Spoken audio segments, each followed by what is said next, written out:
हमारे इस चैनल को लाल बटन दबाकर सब्सक्राइब करें व घंटी के निशान का बटन दबाएं ताकि सभी नए वीडियो आप तक तुरंत पहुंचे बिल्कुल मुफ्त।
और जे पाछू में ठाड़ छी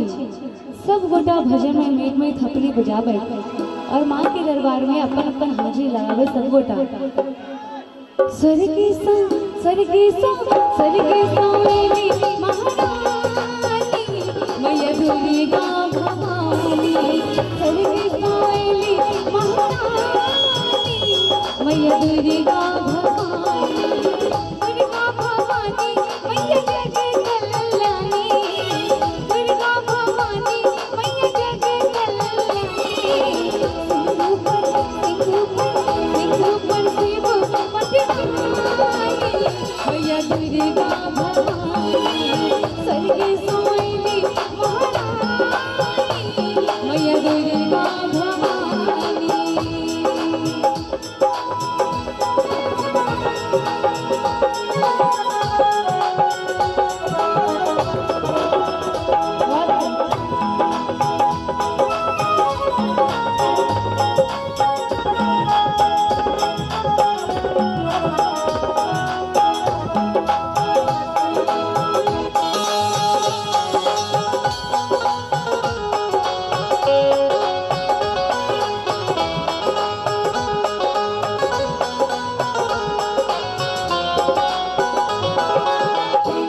छपने सब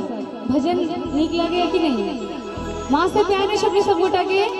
ताली बजावत के नहीं कोई दुर्गा मैया की वो सच्चे दरबार की और ताली के संग स्वर्ग सवेली महारानी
सावेली आचारी मैया दुर्गा भवानी स्वर्ग सावेली महारानी मैया दुर्गा भवानी स्वर्ग सावेली महारानी मैया दुर्गा